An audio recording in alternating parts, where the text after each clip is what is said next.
तमाम जानकारी के लिए। और वही बता दें आपको कि बाबा साहब की जयंती पर जयपुर में कार्यक्रम का आयोजन किया गया है, जिसमें राजस्थान के सीएम भजनलाल शर्मा शामिल हुए हैं एवं अन्य लोगों को बाबा साहब के जीवन से जुड़े पंच तीर्थ का भ्रमण करवा रहे हैं।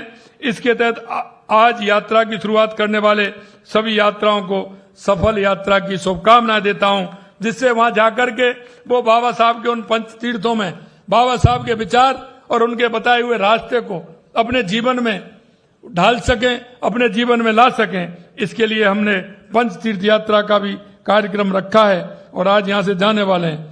युगों तक प्रेरित करने वाले बाबा साहब के दर्शन और चिंतन को अपनाकर ही हम उन्हें सही अर्थों में सम्मान दे सकते हैं।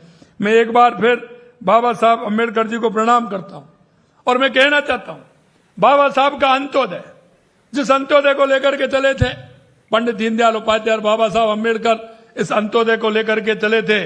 उन्होंने इसकी कल्पना की थी कि अगर अंत्योदय तक हम जाएंगे तो हमारे देश का, प्रदेश का विकास होगा। और इसी संदर्भ में आपसे कहना चाहता हूं, उस अंत्योदय की योजना को लेकर के हम चल रहे हैं। अंतिम पंक्ति में जो व्यक्ति खड़ा है, जिसको आवश्यकता है, और मैं आपसे भी कहना चाहता हूं मित्रों, हम सबको मिलकर के यह काम करना है।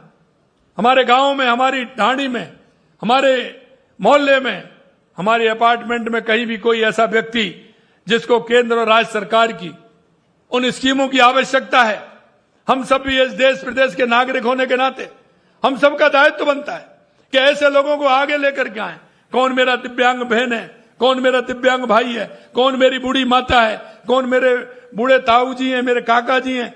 ऐसे उन लोगों को जो आवश्यकता है, उनको कैसे हम आगे ला करके उनको हम हमारी योजनाओं का लाभ उठाते हुए उनको कैसे हम सुविधा दे सकते हैं, फायदा पहुंचा सकते हैं। और एक मैं और कहना चाहता हूं, क्योंकि हमारा युवा, अगर हम युवा को दिशा नहीं देंगे, देश के यशस्वी प्रधानमंत्री नरेंद्र मोदी जी ने कहा है कि आज हमारी 4 जाति है, युवा, महिला, किसान, मजदूर, इनको लेकर के हमें चलना चाहिए। इसलिए मैं कहना चाहता हूं, हमारे उस युवा को जो इतने पढ़ गया है, पढ़ लिख करके बेरोजगार है, उसको कैसे संबल बनाना है, उसको कैसे योजनाओं का लाभ भी दिलाना है, उसको कैसे रोजगार उन्मुखी बनाना है, ये काम भी हम सभी को करना है। बाबा साहब का आशीर्वाद निरंतर मिलता रहे, ताकि अब उनके अधूरे सपनों को पूरा करने में हम लोग भी कुछ काम आ सकें। उनका आशीर्वाद सदा समाज के आखिरी छोर पर बैठे इंसान को अग्रिम पंक्ति में लाने का है, इसलिए उन सबको लेकर के आए। और इसीलिए गरीब कल्याण की योजना है, हम उन सबको लेकर के आए हैं। और अगर आप देखेंगे तो हमने जो 5000 गांव की स्कीम बनाई है, इसमें वो सभी लोग होंगे जिनको आवश्यकता है। अंत में मैं इतना ही कहना चाहता हूं, हम सभी का दायित्व बनता है कि हम बाबा साहब के जीवन से प्रेरणा लें।